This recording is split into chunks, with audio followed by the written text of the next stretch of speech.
तो नमस्ते दोस्तों, स्वागत है आप सभी लोगों का एक बार फिर अपने YouTube channel dream India study point में। आज हम बात करेंगे पॉलीटेक्निक फोर्थ सेमेस्टर और आपका सब्जेक्ट है पावर प्लांट इंजीनियरिंग। देखिए, आज हम पढ़ेंगे लेसन फोर्थ जो कि है आपका न्यूक्लियर पावर प्लांट। आज का वीडियो लेक्चर बहुत ही इंपॉर्टेंट होने वाला है। आज के वीडियो लेक्चर में हम चौथा लेसन पूरा ख़त्म कर देंगे, ठीक है। एक ही वीडियो लेक्चर में आपका पूरा लेसन ख़त्म कर दिया जाएगा, तो आप वीडियो को अच्छे से देखें, लास्ट तक ज़रा भी स्किप ना करें और हर एक एक पॉइंट को अच्छे से समझते हुए चलें। देखिए, न्यूक्लियर पावर प्लांट आज हम पढ़ेंगे। सबसे पहले हम पढ़ेंगे न्यूक्लियर पावर प्लांट क्या होता है, उसके बारे में जानेंगे इंट्रोडक्शन। उसके बाद हम उसकी पढ़ेंगे वर्किंग। न्यूक्लियर पावर प्लांट के कुछ पार्ट होते हैं, ठीक, मेन पार्ट के बारे में हम जानेंगे कि उनका वर्क क्या होता है। डायग्राम देखेंगे न्यूक्लियर पावर प्लांट का। उसके बाद हम पढ़ेंगे nuclear reactor element. Nuclear reactor element क्या होता है। उसके बाद हम जानेंगे चौथा point, classification of nuclear power plant. आपके न्यूक्लियर पावर प्लांट का वर्गीकरण पढ़ेंगे। पाँचवें पॉइंट पर हम पढ़ेंगे न्यूक्लियर फ्यूल क्या होता है। छठवां पॉइंट हम पढ़ेंगे nuclear power plant classification of nuclear power plant. यहाँ पर हम पढ़ेंगे क्लासिफिकेशन ऑफ न्यूक्लियर रिएक्टर, ठीक। चौथे पॉइंट में हम पढ़ेंगे न्यूक्लियर रिएक्टर का वर्गीकरण और छठवें पॉइंट में हम पढ़ेंगे न्यूक्लियर पावर प्लांट का वर्गीकरण। इसके बाद हम पढ़ेंगे एडवांटेज और डिसएडवांटेज। न्यूक्लियर पावर प्लांट के आपके क्या क्या लाभ होते हैं और क्या क्या हानियाँ होती हैं। इसके बाद हम जानेंगे cost of nuclear power plant, nuclear power plant की कीमत के बारे में, ठीक है। तो आज की वीडियो लेक्चर में हम 8 टॉपिक के बारे में बात करने वाले हैं। आप वीडियो के एंड तक बने रहें और अगर वीडियो अच्छी लगे तो लाइक, कमेंट और चैनल को सब्सक्राइब भी जरूर से करें। तो चलिए शुरू करते हैं। सबसे पहले पढ़ेंगे हम न्यूक्लियर पावर प्लांट के बारे में। देखिए, न्यूक्लियर पावर प्लांट के बारे में हम आपको पहले भी पढ़ा चुके हैं, ठीक है, लेकिन फिर से एक बार आपका रिवीजन करा देते हैं। जिनने पहले की वीडियो ना देखी हो तो वो यहाँ से समझ सकते हैं। देखिए, नाभिकीय ऊर्जा संयंत्र एक थर्मल पावर स्टेशन है। नाभिकीय ऊर्जा संयंत्र हिंदी में इसी को कहते हैं। न्यूक्लियर पावर प्लांट एक थर्मल पावर स्टेशन है जिसमें ऊर्जा स्रोत एक नाभिकीय रिएक्टर है। आपके ऊर्जा स्रोत क्या है?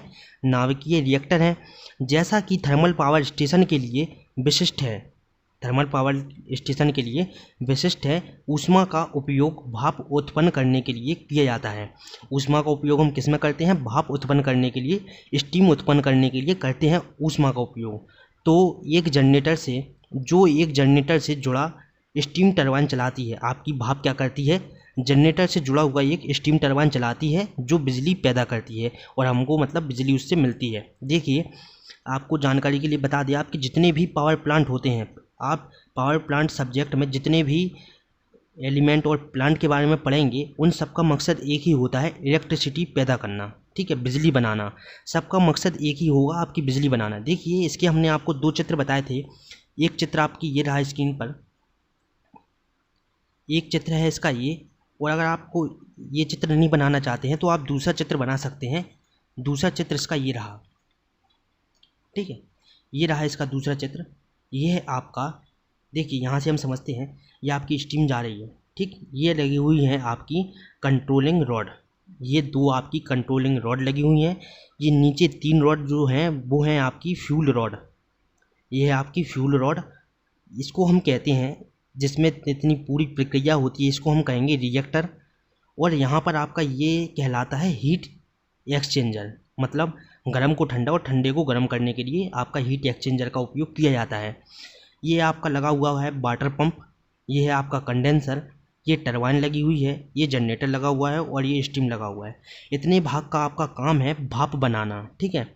जब आपका कंडेंसर से वाटर पंप से पानी आपका इधर पर जाएगा तो इसमें आपकी क्या बनेगी? भाप बनेगी, ठीक। भाप बनकर आपकी स्टीम जो यहाँ पर आएगी तो टरबाइन पे लगा हुआ पंखे को चलाएगी और टरबाइन जैसे ही रोटेट करेगा, घूमेगा, आपके टरबाइन से एक जनरेटर में सॉफ्ट जुड़ी हुई होती है।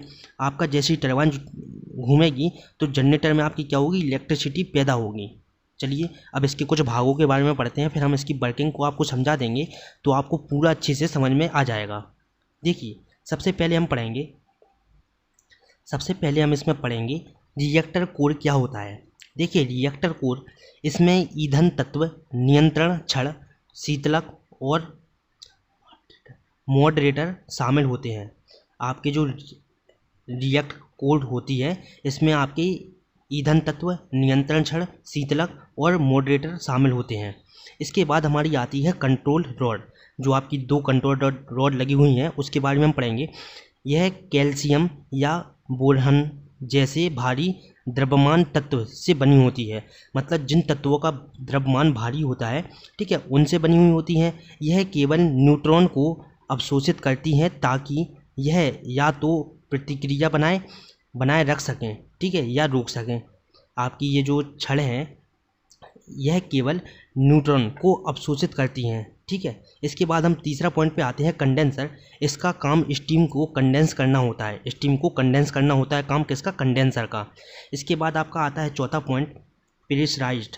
इसकी मुख्य भूमिका एक प्रेशर्ड वाटर रिएक्टर में रिएक्टर कूलेंट प्रेशर को वांछित स्तर पर बनाए रखती है।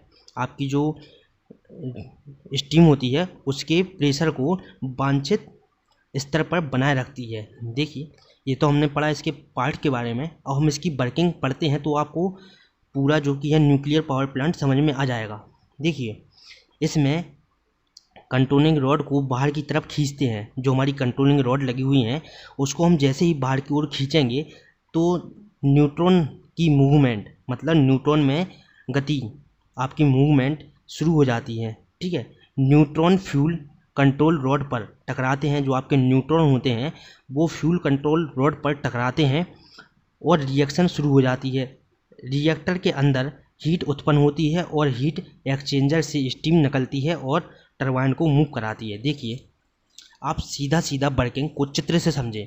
आप हमेशा चित्र को समझने का प्रयास करेंगे तो आप कभी भी वर्किंग भूलेंगे नहीं।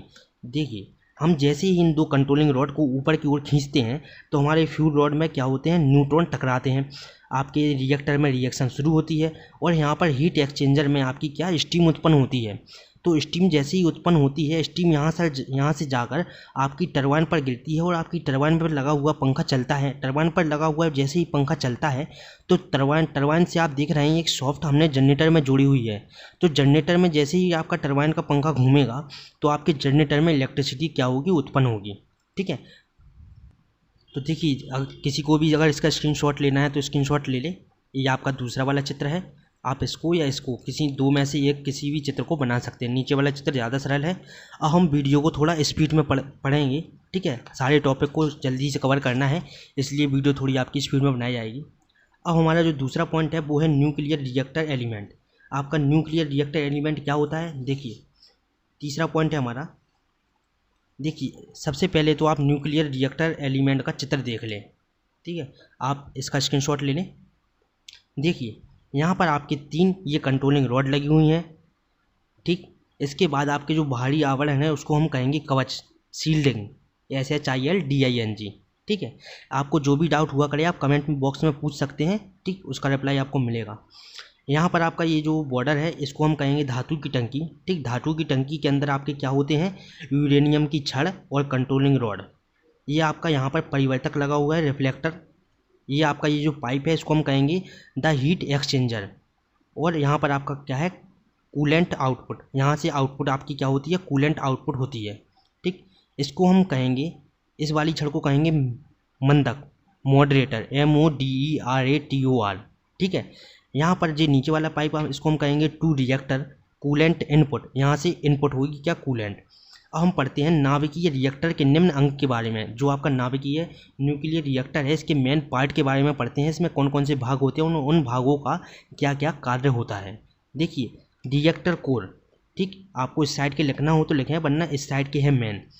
रिएक्टर कोर ये क्या करते हैं, ऊष्मा का उत्पादन करते हैं। दूसरा है आपका मॉडरेटर, तीसरा है कूलेंट, चौथा है शील्डिंग, पाँचवा है आपका मेजरिंग सिस्टम और छठवां है कंट्रोल मैनेजमेंट, ठीक है। छठवां है आपका कंट्रोल मैनेजमेंट।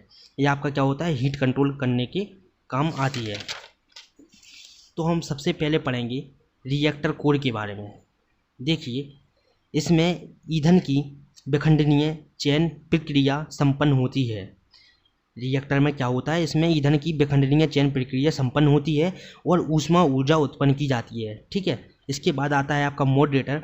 यह तेज़ गति वाले न्यूट्रॉन को धीमे करने के लिए प्रयोग किया जाता है। जो आपके न्यूट्रॉन तेज़ गति में होते हैं उनको स्लो या धीमा करने के लिए यह काम किया जाता है। इसके लिए हल्के परमाणु वाले पदार्थ जैसे H2, graphite, heavy water, uranium पदार्थ का प्रयोग किया जाता है। इसके बाद तीसरा हमारा पार्ट आता है रिफ्लेक्टर। रिफ्लेक्टर आपका देखिए, ये आपके रिफ्लेक्टर लगे हुए हैं परिवर्तक, ठीक। रिफ्लेक्टर को हम हिंदी में कहते हैं परिवर्तक। इसका प्रयोग न्यूट्रॉन को कोर से निकलने से रोकने के लिए प्रयोग किया जाता है।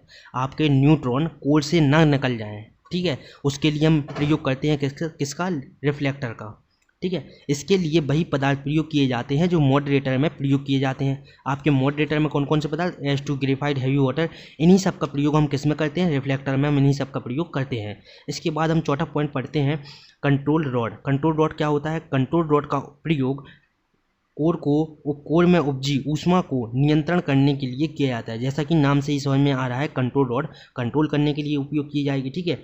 जो कैल्शियम एवं बोरोन का बना होता है, यह अतिरिक्त न्यूट्रॉन को सोख लेता है। जो आपके एस्टर न्यूट्रॉन होते हैं उनको ये क्या कर लेता है, सोख लेता है। इसके बाद छठवां पार्ट हमारा है, देखिए इसके बाद हमारा पांचवा पॉइंट है कूलेंट। कोर में उपजी ऊष्मा को हीट एक्सचेंजर में कार्यकारी पदार्थ को ऊष्मा आंतरिक या हीट एक्सचेंजर करती है। कूलेंट निम्न श्यानता, निम्न गलनांक, अधिक घनत्व का होना चाहिए। आपका कूलेंट कैसा होना चाहिए? कूलेंट की निम्न श्यानता होना चाहिए, निम्न गलनांक होना चाहिए, लेकिन अधिक घनत्व होना चाहिए। इसके बाद हम पढ़ते हैं छठवां रेडिएशन शील्डिंग। रेडिएशन शील्ड क्या होता है? रिएक्टर कोर की सुरक्षा के लिए स्टील का आवरण लगाया जाता है। आपकी जो रिएक्टर कोर होती है इसकी सुरक्षा के लिए हम क्या करते हैं, स्टील का एक आवरण लगा देते हैं जिसे इनर शील्ड कहते हैं। नाभिकीय रेडिएशन को बाहर जाने से रोकने के लिए, जो आपकी नाभिकीय रेडिएशन होती है, ठीक है, इसको बाहर जाने से रोकने के लिए हम कंक्रीट की मोटी दीवार का प्रयोग करते हैं। आपकी गिट्टी बजरी से बनी हुई एक मोटी दीवार बनाते हैं आपकी रेडिएशन बाहर ना जा पाए इसलिए, ठीक है। इसका उपयोग दीवार का प्रयोग करते हैं जिसे आउटर शील्ड कहते हैं। आउटर शील्ड हम उसको कहते हैं। सातवां आपका आता है मेजरिंग इंस्ट्रूमेंट। मापन यंत्र का प्रयोग या मेजरिंग इंस्ट्रूमेंट का प्रयोग थर्मल न्यूट्रॉन फ्लक्स को मापने के लिए किया जाता है। आपका जो मेजरिंग इंस्ट्रूमेंट है इसका उपयोग किस में कराया जाता है? थर्मल न्यूट्रॉन फ्लक्स को नापने के लिए किया जाता है, मापने के लिए। आठवां पॉइंट आपका आता है कंट्रोल मैकेनिज्म। देखिए रिएक्टर को ऑन या ऑफ करने के लिए नियंत्रण प्रणाली कंट्रोल मैकेनिज्म का प्रयोग किया जाता है। आपका कंट्रोल मैकेनिज्म का प्रयोग किस लिए किया जाता है? रिएक्टर को ऑन या ऑफ करने के लिए। तो ये दो पॉइंट आप जरूर से लिखें, ये बहुत ही आसान है, इसलिए आप इन दोनों को ना छोड़ें। देखिए तो इसके बाद हम पढ़ेंगे क्लासिफिकेशन ऑफ न्यूक्लियर रिएक्टर, ठीक है। क्लासिफिकेशन ऑफ न्यूक्लियर रिएक्टर, हमने अभी न्यूक्लियर पावर प्लांट का क्लासिफिकेशन नहीं पढ़ा है, ठीक है, हम उसको आगे कवर करेंगे। अभी हम पढ़ रहे हैं क्या, क्लासिफिकेशन ऑफ न्यूक्लियर रिएक्टर। देखिए न्यूक्लियर रिएक्टर को निम्न 5 भागों में वर्गीकृत किया गया है। आपका जो न्यूक्लियर रिएक्टर है इसको 5 भागों में वर्गीकृत किया गया है। पहला है आपका on the basis of neutron energy. पहला इसके अंदर आता है आपका फास्ट रिएक्टर, इंटरमीडिएट रिएक्टर और स्लो रिएक्टर। देखिए आपको क्लासिफिकेशन ऑफ न्यूक्लियर रिएक्टर में आपको केवल नाम पढ़ना है, ठीक है, इनके बारे में डिटेल से नहीं जानना है, आपको केवल नाम लिख देना है बस इसके, आप केवल नाम इसके याद रखिए।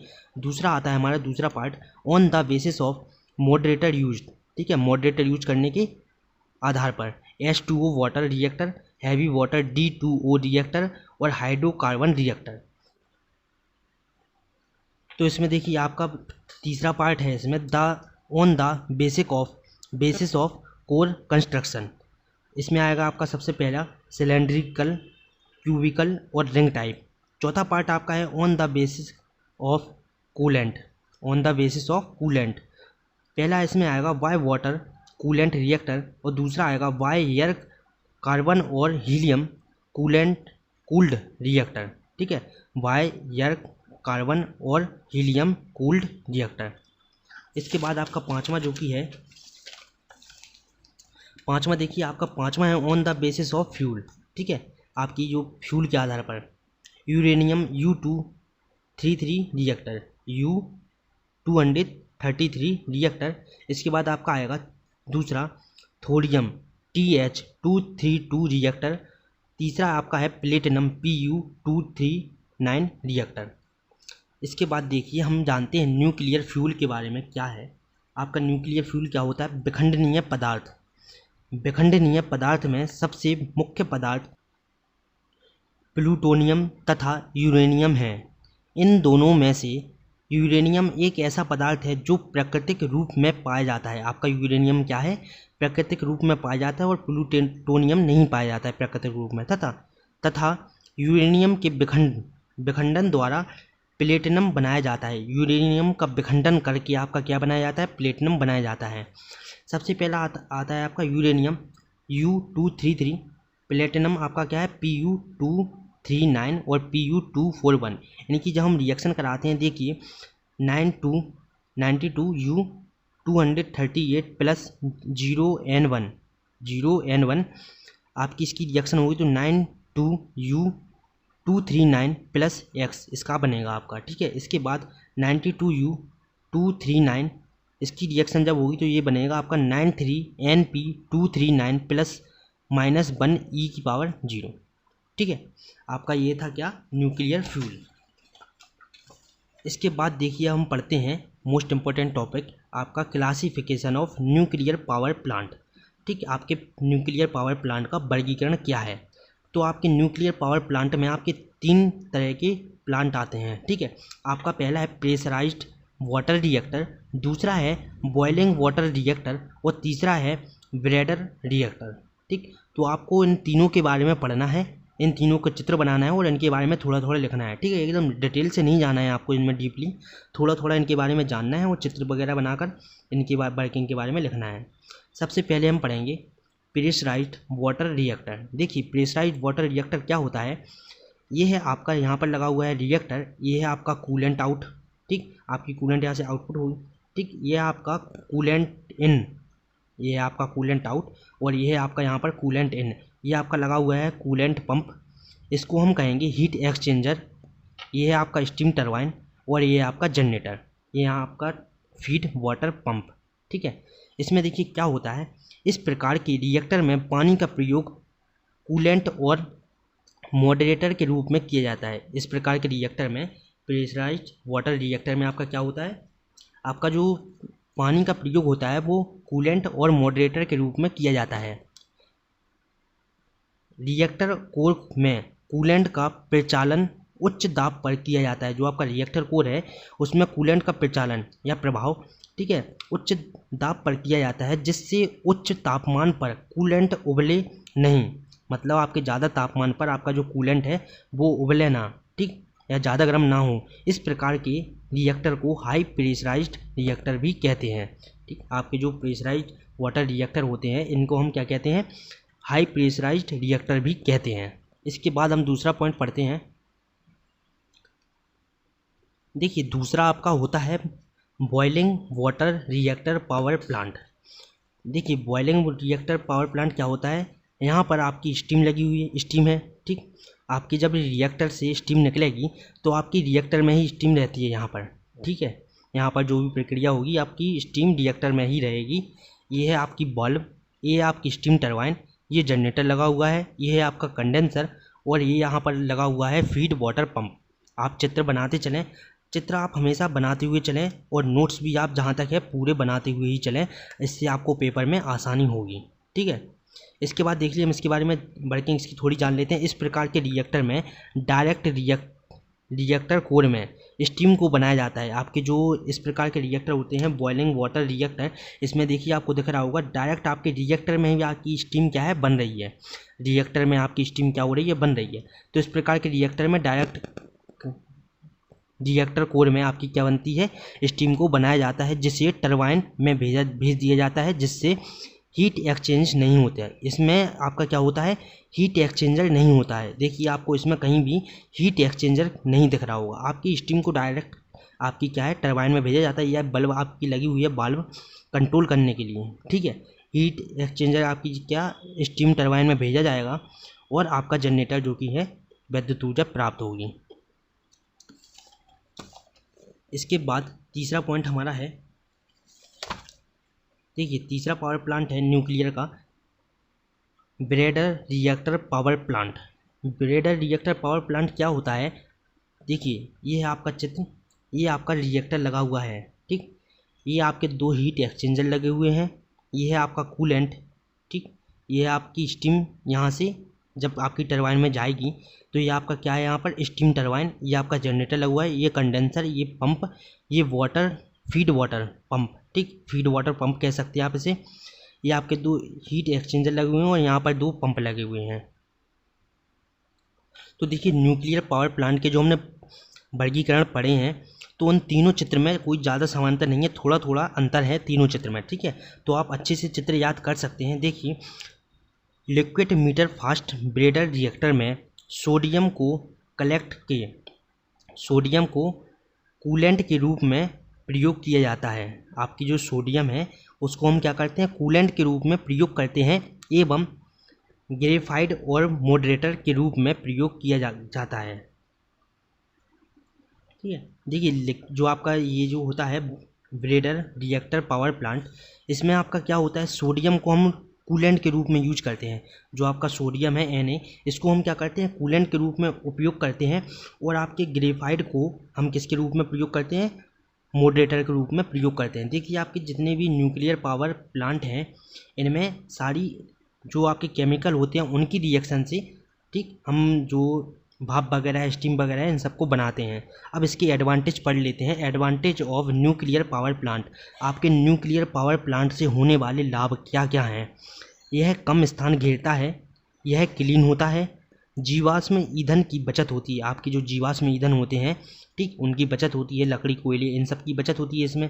सभी मौसम में कार्य करते हैं, ये आपके कोई भी विशेष मौसम में कार्य नहीं करते, ये आपके सभी मौसम में कार्य कर सकता है। कौन सा, न्यूक्लियर पावर प्लांट। यह विस्फोटक बम बनाने में प्रयोग किया जाता है। आपके जितने भी विस्फोटक बम हैं ये सारे न्यूक्लियर पावर प्लांट की सहायता से ही बनाए जाते हैं, ठीक है। इसके बाद हम इसकी डिसएडवांटेज पढ़ेंगे। देखिए ये हैं इसके डिसएडवांटेज, हानियाँ। न्यूक्लियर पावर प्लांट की हानियाँ क्या होती हैं। सबसे पहली हानि है स्टार्टिंग कॉस्ट अधिक होती है। इसकी जो स्टार्टिंग शुरुआती कीमत होती है वो आपकी बहुत ज़्यादा होती है। दूसरा है आपका रेडियो धार्मिक का खतरा बना रहता है। जो आप देखिए इससे न्यूक्लियर पावर प्लांट से निकलने वाली जो आपकी जितनी भी रेडियो धार्मिक आपकी जो किरणें होती हैं उनसे हमें क्या रहता है, खतरा रहता है। तीसरा है आपका वेरिएबल लोड के लिए इसका प्रयोग नहीं होता है। आपका जो वेरिएबल लोड होता है उसके लिए इसका प्रयोग नहीं करते हैं, ठीक। चौथा है आपका प्रोडक्ट के निस्तारण की समस्या बनी रहती है। आपके प्रोडक्ट के निस्तारण की समस्या इसमें जो कि है वो बनी रहती है।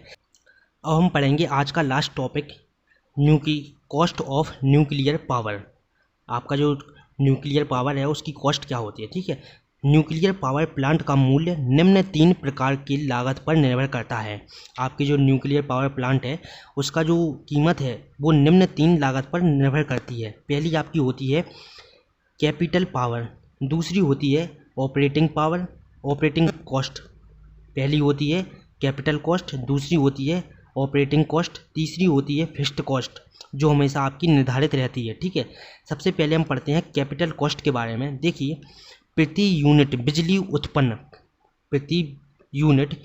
उत्पादन के लिए कैपिटल कॉस्ट बदलता रहता है। आपकी मतलब आप कितनी यूनिट बिजली उत्पादन कर रहे हैं, ठीक है, आपकी जो इसकी कैपिटल कॉस्ट होती है वो आपकी बदलती रहती है। कम क्षमता वाले संयंत्र से उत्पन्न बिजली का प्रति यूनिट कैपिटल कॉस्ट ज़्यादा होता है। आपकी मतलब जो भी आपके प्लांट होते हैं वो कम क्षमता वाले अगर आपके हैं तो उससे जो आपकी बिजली प्रति यूनिट उत्पन्न होगी तो उनकी कैपिटल कॉस्ट क्या होगी, ज़्यादा होगी। यदि संयंत्र की क्षमता बढ़ा दी जाए तो प्रति यूनिट कॉस्ट आपकी क्या होगी, कम हो जाती है। देखिए अगर आप कोई भी चीज़ कम बना रहे हैं तो उसकी कीमत ज़्यादा रहेगी। अगर वही चीज़ ज़्यादा मात्रा में बनने लगती है तो उसकी क्या हो जाती है, कीमत उसकी कम हो जाती है। इसी तरह से अगर आपकी बिजली, ठीक, अगर आपका एक कम क्षमता वाला न्यूक्लियर पावर प्लांट है उसमें बिजली कम बना रहे हैं आप, तो उसकी जो कैपिटल कॉस्ट होगी वो ज़्यादा होगी। अगर आपके न्यूक्लियर पावर प्लांट में आप बिजली ज़्यादा मात्रा में बना रहे हैं तो उसकी प्रति यूनिट बिजली की जो कीमत है वो कैपिटल कॉस्ट आपकी कम होगी, ठीक है। इसके बाद हम पढ़ेंगे इसके बाद आपका है ऑपरेटिंग कॉस्ट। ऑपरेटिंग कॉस्ट हम समझते हैं, ऑपरेटिंग कॉस्ट के अंतर्गत मजदूरी, ईंधन तथा मरम्मत पर होने वाले व्यय आते हैं। देखिए, किसी भी चीज़ को ऑपरेट या शुरू करने के लिए उस पर जो जो चीज़ खर्च होती हैं, आपके जो न्यूक्लियर पावर प्लांट है, इसको शुरू करने के लिए आपको जितना खर्चा लगता है उसको हम क्या कहते हैं, ऑपरेटिंग कॉस्ट कहते हैं। ऑपरेटिंग कॉस्ट कैसे, देखिए, मजदूरी जो भी आपके वहाँ पर वर्कर काम कर रहे हैं, ईंधन आपका जो जो उसमें ईंधन लगेगा न्यूक्लियर पावर प्लांट को चलाने में, ऑपरेट करने में, मरम्मत उसकी करानी पड़ेगी, तो इन सब के खर्चे हमारे किस में आते हैं, ऑपरेटिंग कॉस्ट में आते हैं। इसके बाद हम पढ़ते हैं फिक्स्ड कॉस्ट। फिक्स्ड कॉस्ट आपकी जो हमेशा निर्धारित कीमत है, ठीक, हिंदी में इसको कहेंगे निर्धारित कीमत। आपकी क्या होती है, निर्धारित कीमत के अंतर्गत संयंत्र के लिए भूमि निर्माण में कुल खर्च, ब्याज भवन, ठीक, ब्याज भवन, कर या टैक्स जो आपको हम कहते हैं, उपकरण आदि पर किए गया खर्च व्यय सम्मिलित होते हैं। आपकी जो फिक्स्ड कॉस्ट होती है इसके अंतर्गत आपके क्या क्या आते हैं, भूमि आती हैं, निर्माण में कुल खर्च आता है, व्यय भवन आता है, ब्याज भवन सॉरी, ठीक है। इसके बाद आपका आता है टैक्स, उपकरण आदि, मतलब आपके जो जो टैक्स वगैरह आपके जो न्यूक्लियर पावर प्लांट पर लग रहे हैं, तो आपके फिक्स्ड कॉस्ट के अंदर ये सब आते हैं, ठीक है, निर्धारित कीमत के अंतर्गत आते हैं। तो देखिए, आज की वीडियो लेक्चर में हमने जो कि 4th लेसन आपका है न्यूक्लियर पावर प्लांट, पूरी तरह से ख़त्म कर दिया है, ठीक है। आज के वीडियो लेक्चर में आपका 4th लेसन एकदम कंप्लीट हो गया है। अगले वीडियो लेक्चर में हम 5वां लेसन पढ़ेंगे, तो आपका जो सिलेबस है वो बहुत ही जल्दी करा दिया जाएगा पावर प्लांट का। इस महीने के लास्ट से पहले ही, इस महीने के लास्ट तक आपका पावर प्लांट अच्छे से बिल्कुल एकदम डीपली ख़त्म कर दिया जाएगा, ठीक है। तो आप हमारे साथ बने रहें, हर वीडियो में आप सारी वीडियो अच्छे से देखें और नोट्स बनाते हुए चलें, ठीक। मैं बार बार यही कहता हूँ कि आप सभी लोग नोट्स बनाते हुए चलें ताकि आपको पेपरों के टाइम आसानी हो पढ़ने में, ठीक है। और अपने आप दोस्तों को बताएं, ठीक, वीडियो को ज़्यादा से ज़्यादा शेयर करें और अगर वीडियो को लाइक भी करें। अगर आपको कहीं पर कुछ भी डाउट है तो आप कमेंट करके बताएं, हम अगली वीडियो लेक्चर में आपको समझा देंगे। तो चलिए मिलते हैं अगली वीडियो लेक्चर में, नमस्ते। अगर वीडियो अच्छी लगी हो तो लाइक, कमेंट और अपने दोस्तों के साथ शेयर ज़रूर से करें, और अगर आप चैनल पर नए हो तो चैनल को सब्सक्राइब ज़रूर से करें।